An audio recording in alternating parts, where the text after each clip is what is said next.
When three, on the coldest Christmas night, the small town had felt in over a decade. Michael Rourke, an ex-Navy SEAL with a past that still woke him in the middle of the night, found himself driving through the silent, snow-choked streets, trying to outrun ghosts that never seemed to loosen their grip. The decorated veteran had returned home only weeks earlier, still adjusting to civilian life, still trying to remember how it felt to breathe, without fear or purpose clawing at his chest. He had survived war zones, covert missions, and nights where the only warmth came from courage. Yet Christmas, the one night meant for family, laughter, and light, felt heavier than combat in ways he could never explain.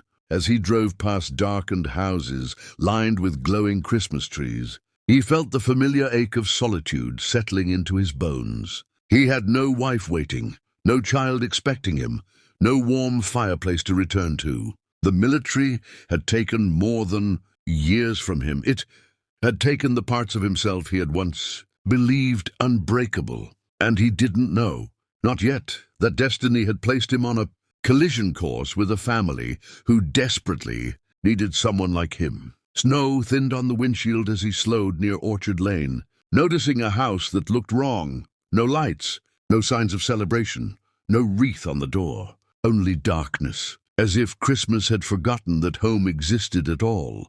And then he saw her. A woman in a thin coat stood on the porch, clutching two shivering children.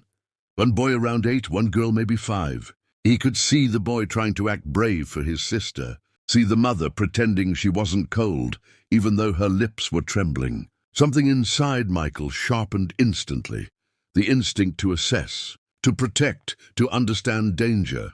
He pulled over, stepped out, boots sinking into fresh snow as he crossed the street. The woman's eyes widened, with fear, but not the kind that came from seeing a stranger, the kind born from exhaustion, from fighting too many battles alone.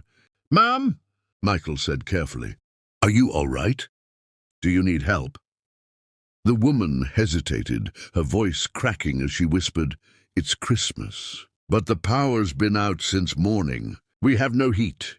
I didn't want to take the kids out into the storm." The little girl pressed closer to her mother, whispering with a tremble, "Mommy, I'm cold." Something inside Michael broke. In an instant, every instinct he had ever lived by roared awake.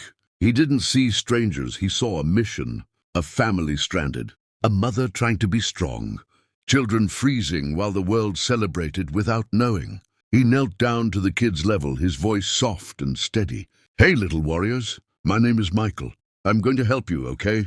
The boy swallowed nervously. "Are you a soldier?" "I was," he said with a faint smile, "and I still know how to keep people safe." Then he looked up at their mother. She looked away quickly, but not before he saw the tears she was trying to hide. "What's your 2 to 3 name?" he asked gently. "Emma," she whispered. "Emma Clark." "Emma," he repeated, committing it to memory. "You don't need to stay out in the cold another minute." She hesitated. "I don't want to be a burden." "We'll be fine." "No," Michael said, voice firm but kind, a voice trained to command life back into chaos. "Not tonight, not ever. No one should face Christmas like this." Emma looked at him, fear mixing with relief, uncertainty mixing with hope. "Come with me," Michael said, offering his hand not just as a gesture, but as a promise he didn't fully understand yet. "Please, let me help you and your kids." The boy reached out first, then the little girl, then Emma, and when her cold hand slipped into his warm palm, something inside Michael shifted. For the first time in years, as if the universe had decided he'd done enough surviving, and now it was time for him to start living again. Michael led them across the snow-covered street, each step sinking softly into the quiet night, and the wind hissed through the bare branches like a warning of how cold it truly was. Emma held her daughter's hand tightly, while her son stayed close to Michael, as if sensing that the former warrior carried an invisible shield that nothing could break through. The freezing air bit at their cheeks until they reached Michael's truck, an old but powerful machine he had relied on during long mountain rescues and backcountry missions. He opened the door and helped the kids inside, brushing snow off their coats and making sure the heater blasted. warm air on them immediately.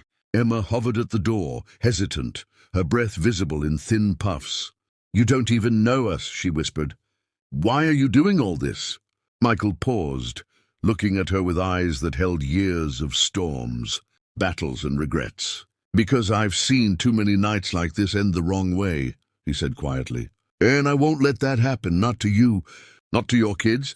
His tone wasn't dramatic or heroic. It was simply the truth, spoken by a man who had already lost too much. Emma finally slipped inside, and for the first time that night, her shoulders lowered just a fraction, as though the weight she carried had shifted enough to let her breathe again. As Michael drove, the kids slowly thawed, their small faces relaxing. He noticed how the boy kept glancing at him with quiet fascination, and how the little girl clutched a worn-out, stuffed bunny that had clearly survived many hardships alongside them. Emma watched her children, brushing a strand of hair from her face, revealing exhaustion deeper than lack of sleep, an exhaustion carved from life, hitting too hard too fast. Michael didn't ask questions yet. He knew better. When people were drowning, you didn't push them to explain the water, you pulled them to shore first. After several minutes, Emma finally spoke, her voice trembling. "The power didn't just go out today. The bills have been piling up. I've been working 2 jobs since my husband passed. 3 to 3 last year, but with winter? With the kids?" Her words dissolved, but Michael didn't need more. He had seen that kind of struggle. Overseas, families trying to survive. Hardship with nothing but determination and love. And here it was again, not in a war zone, but on a small suburban street, cut off by a storm and lack of luck. "Emma," he said gently, "you shouldn't have had to handle all that. Alone." She turned her face toward the window, and though she tried to hide it, he saw the silent tear slip down her cheek. "Life doesn't really ask what we can handle," she whispered.